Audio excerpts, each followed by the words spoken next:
أعوذ بالله من الشيطان الرجيم. بسم الله الرحمن الرحيم. كيف يتفوق طالب العلم؟ من أمور التي لا بد أن يراعيها طالب العلم حسن الخلق. رسول الأعظم صلى الله عليه وآله وسلم يقول: أبى الله لصاحب الخلق السيء بالتوبة. فقيل: يا رسول الله، وكيف ذلك؟ كيف يمكن أن لا يقبل التوبة الله سبحانه وتعالى؟ قال: لأنه إذا تاب من ذنب وقع في أعظم من الذنب الذي تاب منه. الله لا يقبل توبة من له خلق سيء. تعجبوا، سألوا رسول الله: كيف يمكن هذا أن الله سبحانه وتعالى لا يقبل التوبة؟ الله يقبل التوبة، لأنه إذا تاب من ذنب وقع في ذنب أعظم.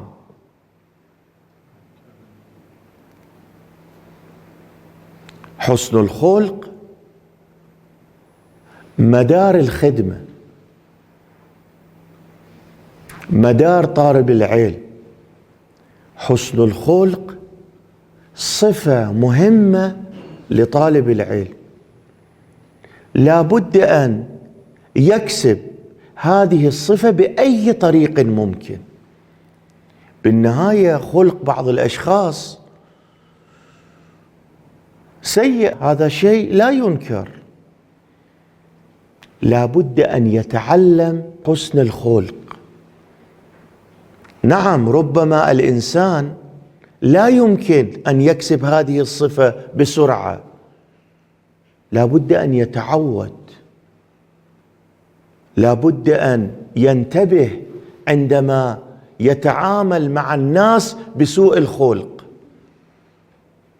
طالب العلم هذه الصفة واجب عليه، لا يمكن أن يتخلى عنه، لأنه لا يقدر أن يخدم. الناس لا يتابعون من له خلق سيء، يتابعون من له بسمة، له محبة، له مودة. لما ينظرونه ينجذبون إليه. الناس يريدون هؤلاء الذين لهم خلق الحسن. إذا تريد تخدم الدين لا بد أن تكون هذه الصفة ملكة في وجودك. من ساء خلقه ضاق رزقه. أمير المؤمنين روحي له الفداء يقول: أنت لابد أن تكسب الرزق حتى تقدر تخدم للمجتمع.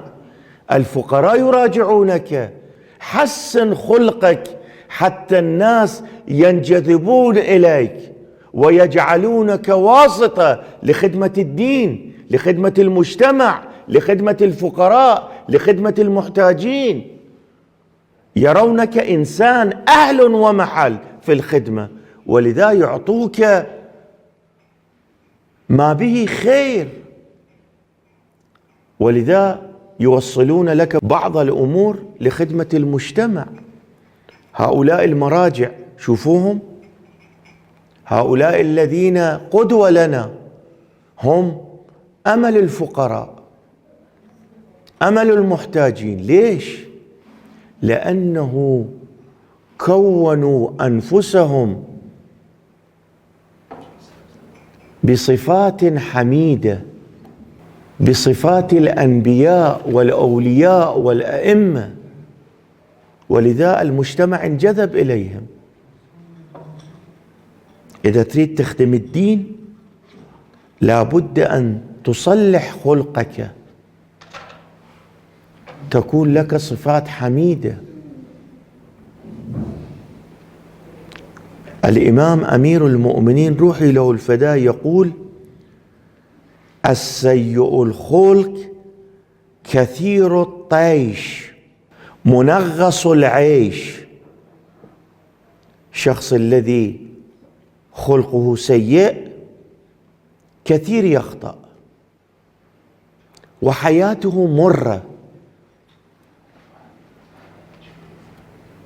إمام الصادق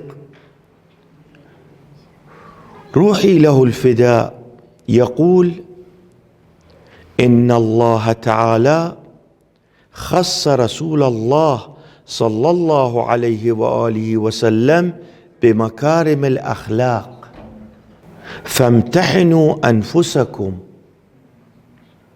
فإن كانت فيكم فاحمدوا الله. إذا عندكم مكارم الأخلاق احمدوا ربكم وأرغبوا إليه في الزيادة منها، اطلبوا الله أزيد يعطيكم. فذكرها 10: اليقين والقناعة والصبر والشكر والحلم وحسن الخلق والسخاء والغيرة والشجاعة والمروءة. إن الله تبارك وتعالى خص رسول الله بمكارم الأخلاق. امتحنوا نفسكم، إذا عندكم هالصفات احمدوا الله سبحانه وتعالى. شنو تلك الصفات؟ أي صفة الله سبحانه وتعالى جعلها لرسول الله صلى الله عليه وآله وسلم بحيث صار قدوة، أسوة حسنة؟ اليقين، القناعة، الصبر، الشكر، الحلم، حسن الخلق، السخاء، الغيرة، الشجاعة والمروة. لابد أن تسعى في كسب هذه الصفات. تريد تخدم الدين؟ تريد مأواك وعاقبتك الجنة؟ اسعى في كسب الصفات الحميدة. طبعا الإنسان لما يسعى في كسب هذه الصفات الشيطان يدخل، خصوصا إذا كان في جانب السجادي الشيطان يدخل لا يعطي مجال. إمام أمير المؤمنين شوف شي يقول روحي له الفداء: حسن خلقك يخفف الله حسابك. شوف ايش قد مهم، شوف ايش قد مهمة هذه الصفة، حسن الخلق. الله يشيل منك العذاب، الله يعتني بيك. أمير المؤمنين روحي له الفداء يقول: إذا حسن الخلق لطف النطق. شوف، شايف بعض الخطباء، بعض العلماء الفضلاء لما يتكلم الناس ينجذبون إلى كلامه كأنما ينطق بنطق الواحي، يصير له لذة في السماع لهذا الصوت ورد الشبهات. ولذا يرجعون إلى العلماء، إلى الفضلاء، إلى طلاب العلم. ولما يرجعون إليهم يريدون جواب كافي شافي مع حسن الخلق، مع حسن المعاملة.